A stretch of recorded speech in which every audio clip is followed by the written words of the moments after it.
In this video, I'm going to review your reels. We're going to look at the good, the bad, and the ugly. And at the end, I'm going to summarize all the tips you should consider when designing your own editing demo reel. Let's jump on in. So on Instagram, I posted a story asking you to send me your reels or other reels to review. First up is Lorenzo and Senshi, LA Pictures, based in Italy. 2, 1. I like the Premiere Pro layers that he used as the show reel here. I think that's really creative.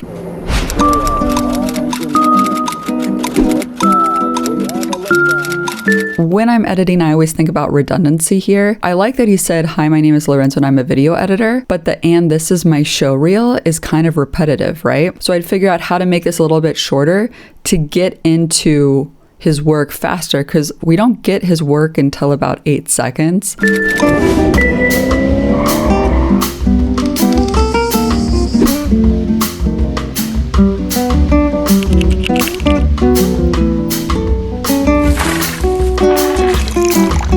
So I like that he has the sound effects throughout with the music because it helps bring it to life to connect the scenes together. I would even add a little bit more, maybe add even a little whoosh to this movement.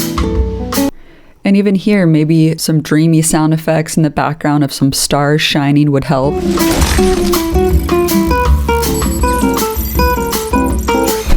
Wow! I like the wow. Color grading here. And that clean zoom transition right here is great. Nice wipes, night to day. I like that the music kind of matches those drums in a way. And here you can also see he knows how to deal with alpha transparency layers. For a nice transition, he rotoscoped out those fishes just to transition to this new scene.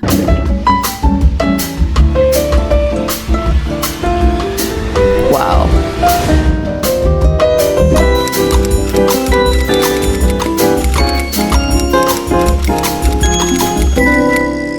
I love here at the end that the showreel text is the same as in the beginning. You can see that it's well planned out. I do wish it was a little bit longer, actually, even though 1 minute sometimes is all that people want to spare to watch these things. You can even give a little bit more breathing room and maybe have some information about what each project was. Was this a commercial, for example? And you could put like commercial in the upper left corner and then editor underneath. I'd be kind of curious to know what they were for. But despite that, it does show a lot of different skill sets, the ability to, zoom in and out, to keyframe, to add sound effects, the masking that I mentioned. I think you should look at this project as a way to inspire you to demonstrate, okay, maybe this isn't what I did in the original project, but to zoom in, create this mask, how cool is that?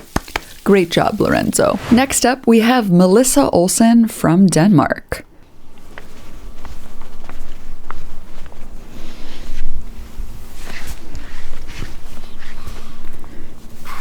I love that opening. Only one little criticism here, Melissa, is that as he goes here, the text should still be behind him. You can see that there's a crack and then it just kind of disappears. Very minor though. And then that's kind of a smash cut, right? Because it's so quiet and then it gets loud with this transition.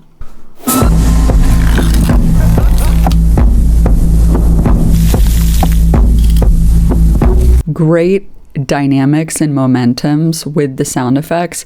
If we go through here, you can see it's not just one clip, right? It's playing with motion controls. There's like a film transition and then a zoom in and the use of grain.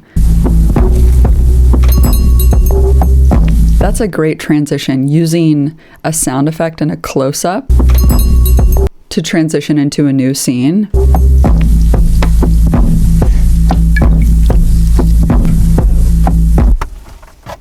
Smash cut again. Wow. Notice that she uses this scene that's quiet to then transition into a new sound. Wow. I love that. Wow.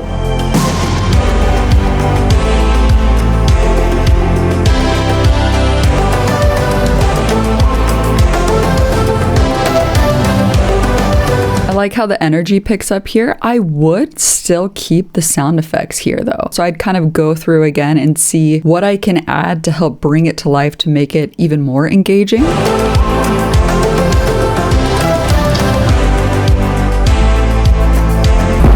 I would add some ambience here to the grass, but I like the quick transition up. Cactus.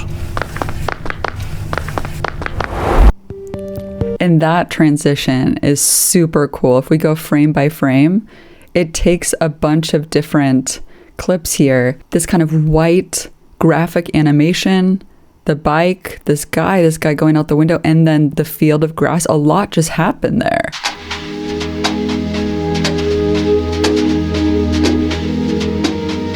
A bit slower pace here.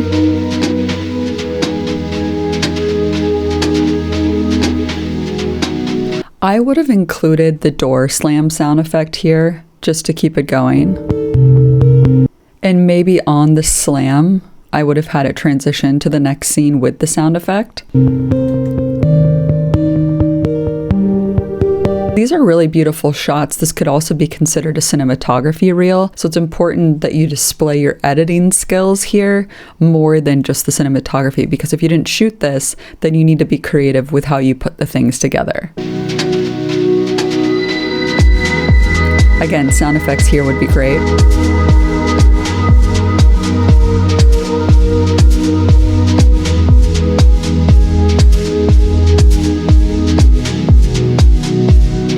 All right, Melissa, I really like this. I wish that you would have kept the sound effects here in the end and been a little bit more creative with how you put these clips together rather than just, cutting to different scenes to the music.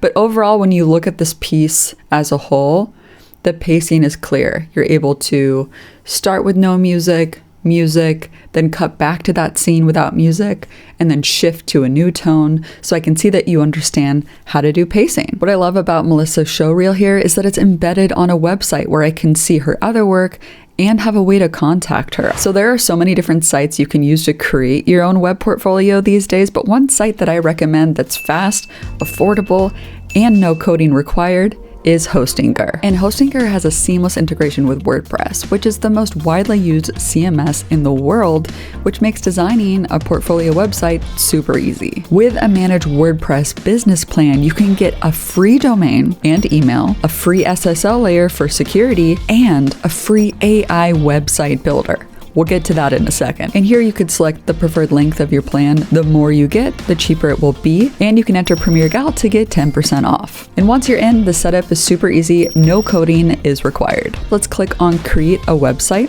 and then select WordPress. From here, you'll need to create a WordPress login, and then for building it, you can create with AI or use one of the pre-built templates. I'm going to choose Create with AI, and before we will design it, it will ask you to create your free domain. Now you can search for available domains, but if you're not sure what domain you want yet, you can just click on Use Temporary Domain for now, and then add one later. And the last technical thing here is to choose the location of the data center based on your target audience. So this next part is the setup of the design. Here you're going to choose your brand name, then the type of website, and then here in the text field, you need to be as descriptive as possible. So then it will produce a custom template for you based on this description. And then you can easily customize and edit from here using the website editor, such as the colors, adding photos, editing the text, and so on. So thanks to Hostinger for sponsoring this video. You can head over to hostinger.com/premiergal to start building your portfolio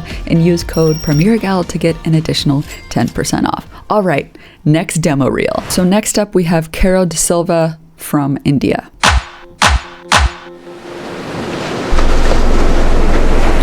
Nice use of going into text and having the video beneath animate in.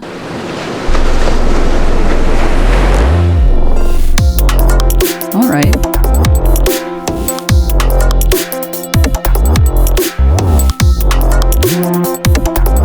I like that he details what he does. So in the corner he had motion graphics, and now we have lyric videos. I wish that there was more shots here. He knows how to do a partial rotoscope where the arm itself is behind the text and his body's in front. I do notice that part of this text isn't rotoscoped properly, but probably only people will notice if you go frame by frame here. The music itself is kind of corporate-y, stocky, you know what I mean? So maybe something a little bit more original would have been cooler here. Restoration, interesting.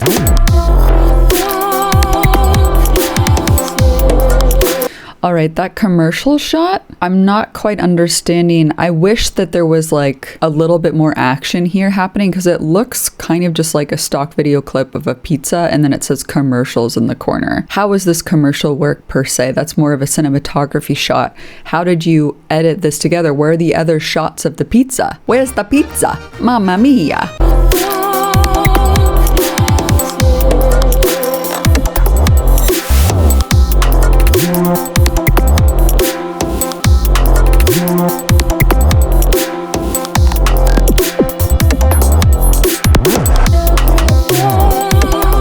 So for somebody with just 3 years of experience, that's pretty good. I would update the music track or have a couple different music tracks like Melissa did. To make this even better, I would show more of these different genres of the gaming. Maybe you edited for somebody, have their image in the corner if you have permission, but just having one video clip for each different type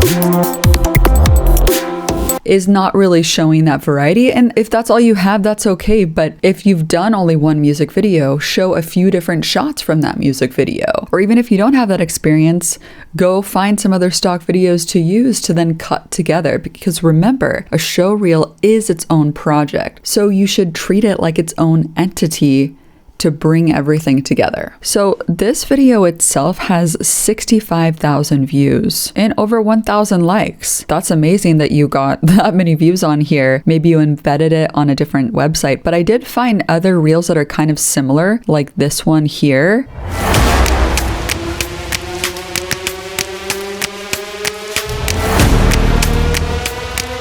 Which has that same sort of template feel and that kind of stock music. And one thing I noticed is some of the comments on these videos are like, in a world where visual content is king, your show reel demonstrates that you're a master of creating visual experiences that leave a lasting impact. Keep pushing your creative boundaries. The results are truly remarkable. It just feels like that is something that ChatGPT wrote. If you have these reels and you get comments like this, try to be mindful if bots are commenting on your video. Here's another one. Let me show you how it starts. Audio jungle. I mean, they're not even hiding it, right? It actually starts with Audio jungle, which is the watermark on the old Audio Jungle from Envato Marketplace. This is not critiquing people for trying, but if you're putting together a show reel, you want to try to show the work that you have done, even if it is your student work. So I guess the key takeaway here is that you should avoid relying heavily on very stock sounding music and one simple template. You should try to be creative with multiple different music tracks and multiple different templates if that's all you have access to. All right, next up, let's go to Watson LA, which is an advertising agency, and they put together this reel to showcase all the cool work that they've done with their clients.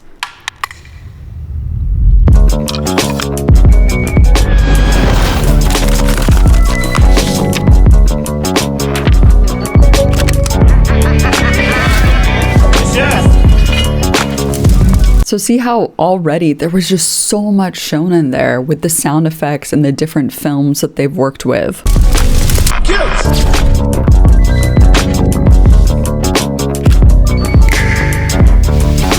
Even the reverb on the snap is great. See, using that soundbite of Brad Pitt going, "Fuck yeah!" So think creatively, how can you manipulate the original to completely change it to be its own piece? Wow.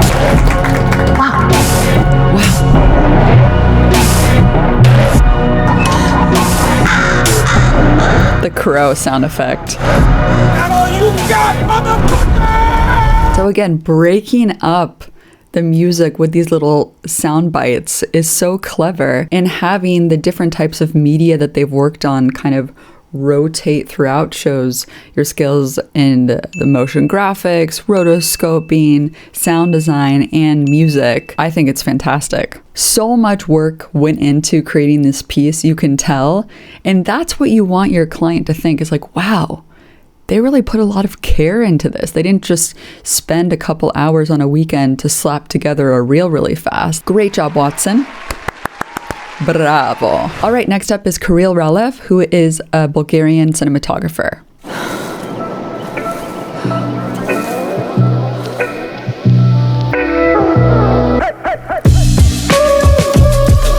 Just want to note here that this is a cinematography reel. So even if you're a shredder, a shooter, editor, producer, you may want to make different reels depending on the role that you're going for. So for this reel, he's showing the best visual cinematography, not necessarily the editing. It gives the viewer a chance to take in all the colors and how beautiful it looks.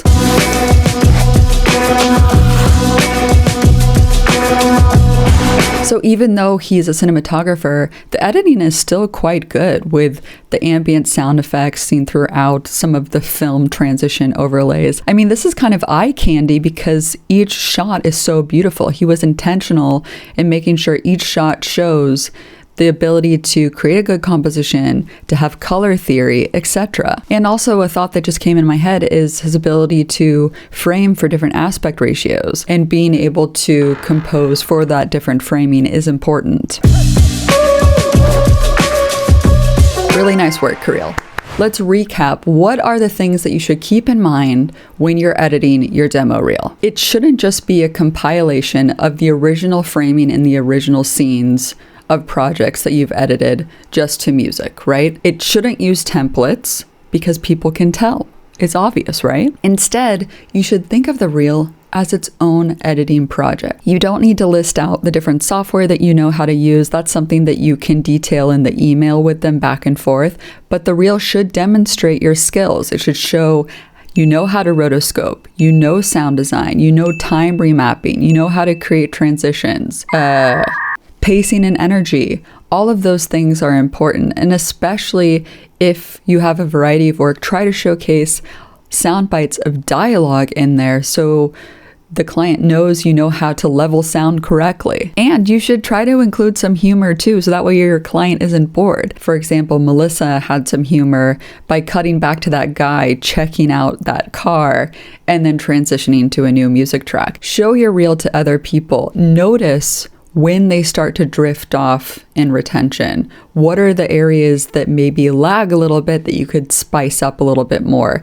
Never just show one shot from a project. Show multiple and creatively weave them together. This wasn't a tutorial like we normally do, but I hope you walked away with a ton of tips to make a better show reel. But if you do want to get technical, here's a video right here that will give you tips on how to get creative with your sound.